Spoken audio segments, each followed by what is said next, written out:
Oke, sebelum mulai pembelajaran, Ibu absen terlebih dahulu ya. Ya, Ibu.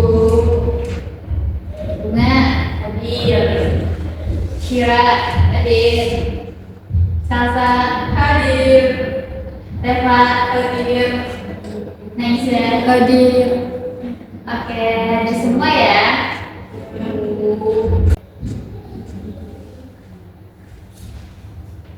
Oke, sebelum mulai pembelajaran, Ibu akan menyampaikan beberapa tujuan. Yang pertama, Coach Lady dapat menjelaskan pemakaian dari teks tabel dengan benar. Yang kedua, Coach Lady dapat menyebutkan ciri-ciri teks tabel. Yang kemudian yang ketiga, Coach Lady dapat mengidentifikasi struktur teks tabel yang terdiri dari orientasi, komplikasi, resolusi, dan badan. Yang keempat, Coach Lady dapat menganalisis penggunaan unsur-unsur terbangun dalam teks tabel. Oke, selanjutnya ada yang tahu? Selanjutnya ada pertanyaan pematik. Di sini siapa yang waktu kecilnya suka mendengarkan cerita hewan? Cerita apa itu? Hancur buaya. Itu cerita apa yang paling kalian suka? Yang kalian pernah sering dengar itu?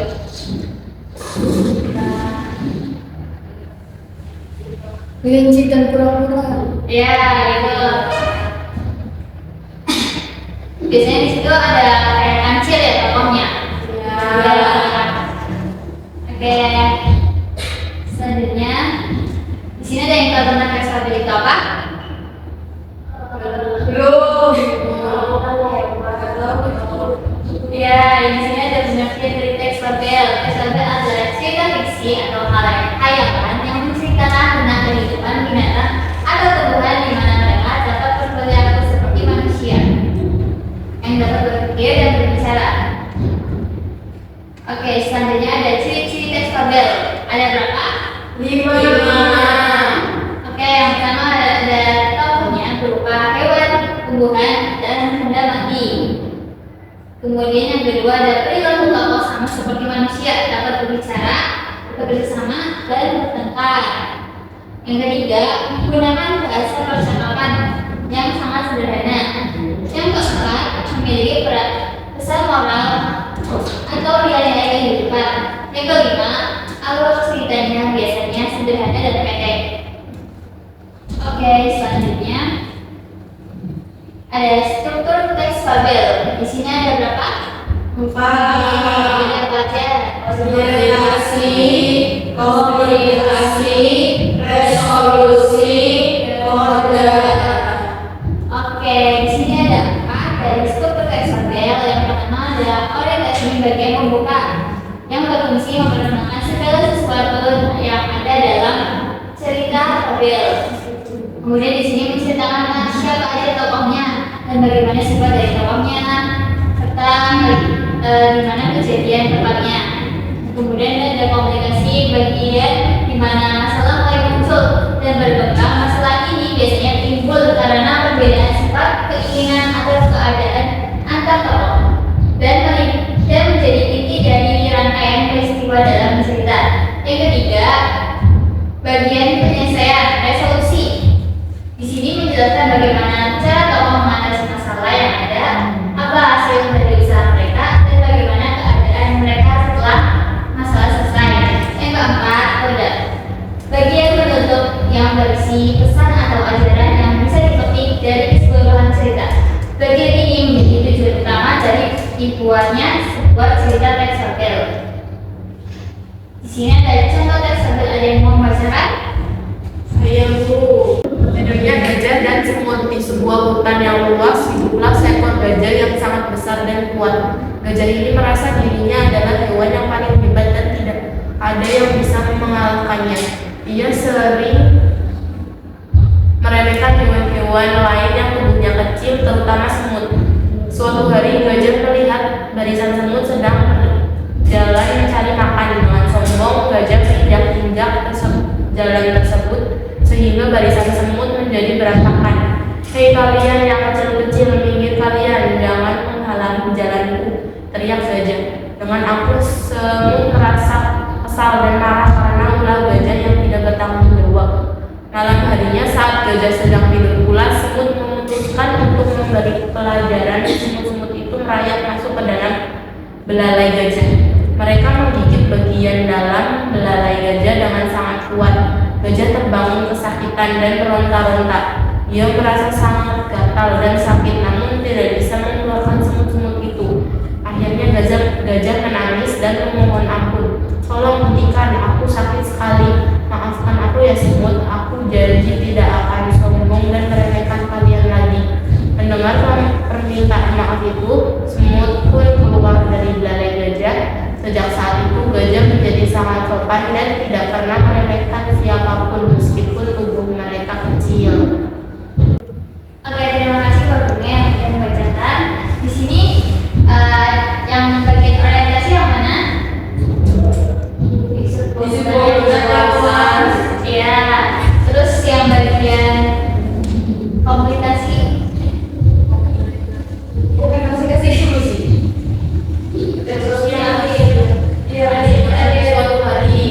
Ya. Kemudian yang bagian resolusi, yang bagian paragraf ketiga ya. Ya, bagian kode pada akhirnya. Oke. Selanjutnya ada unsur-unsur bangun cerita fabel. Di sini ada berapa unsurnya? 5. Ada apa aja? Sudut suara. Oke, di sini ada 5 unsur-unsur membangun cerita fabel. Yang pertama adalah tokoh adalah pelaku dalam cerita fabel. Kemudian ada latar adalah keterangan tentang mengenai waktu dan suasana dari ceritanya. Kemudian yang ketiga ada rangkaian peristiwa atau jalan cerita yang disusun secara urut. Alur dari jalan cerita fabel biasanya itu maju. Sedangkan alur di dalam cerita ada alur maju dan alur mundur. Kemudian ada sudut pandang, ada posisi pengarang dalam menceritakan misalnya. Yang pertama ada orang pertama menggunakan kata aku atau saya. Yang kedua ada orang ketiga menggunakan nama tokoh atau kata dia, ia, atau mereka. Kemudian yang kelima ada amanat adalah nasihat, pelajaran atau nilai baik yang ingin disampaikan. Oke. Selanjutnya, ibu ingin meminta kalian membentuk sebuah kelompok. Nanti kalian mengerjakan tentang LKPD ini.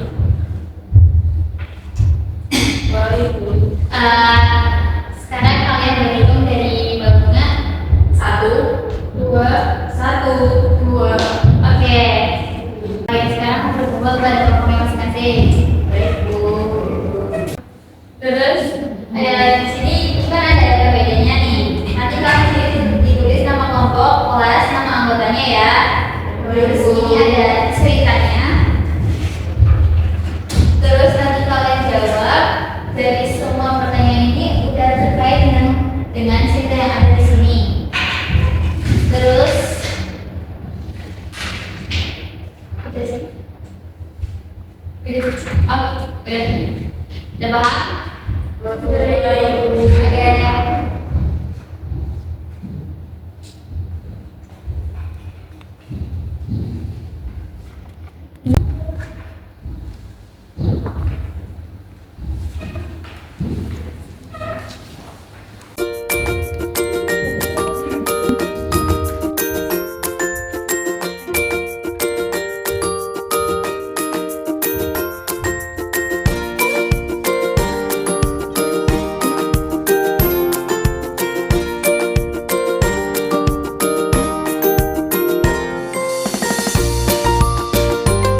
Judulnya kelinci dan saya perwakilan dari kelompok 1 yang beranggotakan Nadia dan Zira Alindra. Judulnya kelinci dan kura-kura.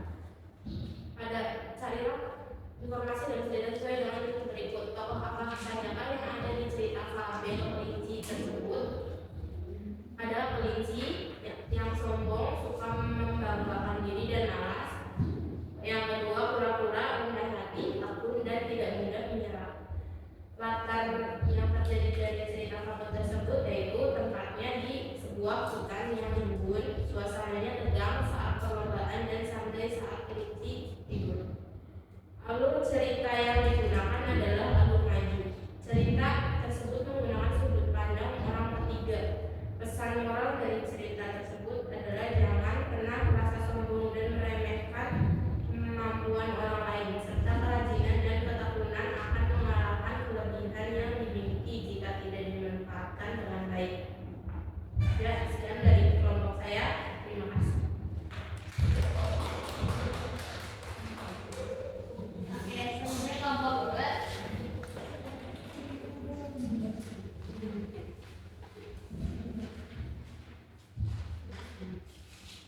Oke, saya perwakilan dari kelompok 2 yang beranggotakan saya Salsabila dan Reva. Yaitu di sini kita mendapatkan cerita fabel yang berjudul Semut dan Belalang. Pertanyaan pertama, tokoh apa sajakah yang ada di cerita fabel Semut dan Belalang dan bagaimana watak tokoh tersebut? Jawabannya, semut, wataknya rajin, pekerja keras, dan bijaksana. Belalang, malas, suka bersenang-senang, dan menunda pekerjaan. Yang kedua, bagaimana latar yang terjadi dalam cerita fabel Semut dan Belalang? Yang pertama ada tempat latarnya di ladang atau di ladang dan di sekitar sarang semut. Yang kedua, latar suasana yaitu panas terik saat musim panas dan dingin mencekam saat musim dingin. Yang ketiga, alur cerita yang digunakan adalah alur maju. Yang keempat, cerita tersebut menggunakan sudut pandang orang ketiga. Yang kelima, pesan moral. Kita harus bekerja keras dan memanfaatkan waktu dengan baik untuk bersiap menghadapi masa depan. Jangan hanya bersenang-senang saja agar tidak menyesal di kemudian hari. Sekian presentasi dari kelompok saya. Terima kasih.